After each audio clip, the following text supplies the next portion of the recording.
Important caveat, all methods in this video are subject to the economy of your server.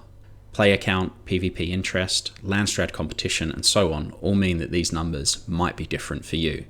Additionally, markets in Dune Awakening are highly volatile. Some items can sell for double what they did the day before, and varied liquidity can mean some strategies are far better than others on a week-to-week basis. I have access to a few Australian servers, and I'm surprised by how variable the prices are between them. I'll also say that Plastanium and Spice Melange harvesting are pretty much unmatched right now, but these are some good alternatives if you don't want to do those. I have more to say on other economic considerations at the end of this video, but for now, let's look at some of the methods. Method 1 is Shaitan's Grotto. I made a YouTube short about this a few weeks ago, but I don't think people realise just how insane this area is. With the proper setup, we can clear this grotto anywhere from 15 to 20 times per hour. Watch the video now for the most optimal clearing path. Make sure you have a rad suit on, Mark IV is fine. The main income here comes via micro sandwich fibers, EMFs, and spice infused duraluminium. I timed a 60-minute run and picked up 1,700 fabrics, 1,100 EMFs, 240 spice infused duraluminium, and 65k Solari in raw cash. I also got some random blueprints that are sold for anywhere from 25 to 50k, as well as some tier 5 weapons, power packs, and shields. I was able to sell the sandwich fabric for 700 to 800 Solari each, with EMFs at 600 to 700.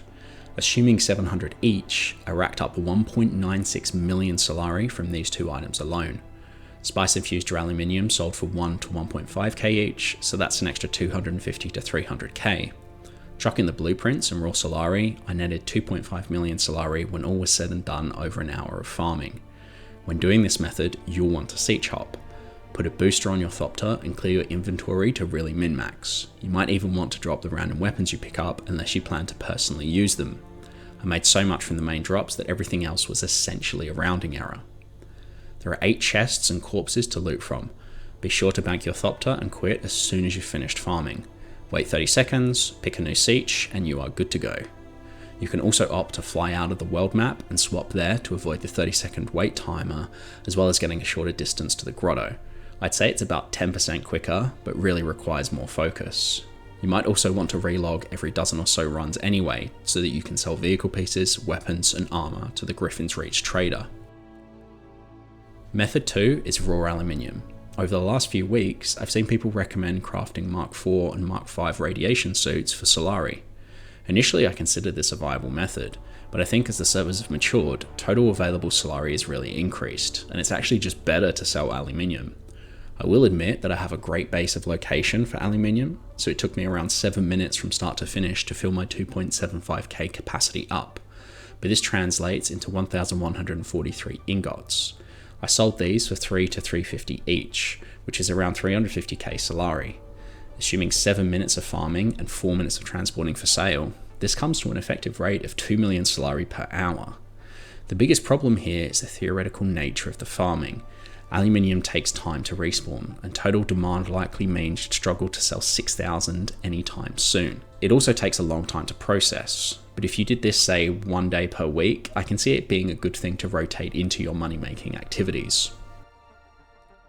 Method 3 is industrial pumps. These are mainly used for Thopter wings, and there's only one real place that they reliably spawn, so a market for industrial pumps definitely exists. Enter through the north part of the map and travel to Sentinel City. The route I'm showing in this video right now might not be optimal because I prefer the grotto instead, but it seems to get most of the chests with the least time invested. A run took me about 5 minutes, and you'll want to use the world map seat chopping tech for this one, since entering through the north part of the map is a must to keep your times down. Even if we assume 6 minutes per clear, that's 10 per hour, your total yield will be 350 pumps and 60k raw Solari. I managed to sell pumps on my server for around 4.8k each, which translates to around 1.7 million Solari for an hour's work. You'll also get an equal number of heavy and light caliber compressors, but these don't seem to sell for that much. Still, your server might have a shortage, so consider throwing those up for sale. Method 4 is Cobalt paste. Be sure to check markets ahead of time for this one, although during testing I was able to sell Cobalt paste for 300 and 350 Solari each. While editing this video, the prices were down at 150 each, so it might not be very lucrative for you right now. It also might sound like a strange suggestion, considering the fact that cobalt paste is something you find very early on, but the numbers are reasonable.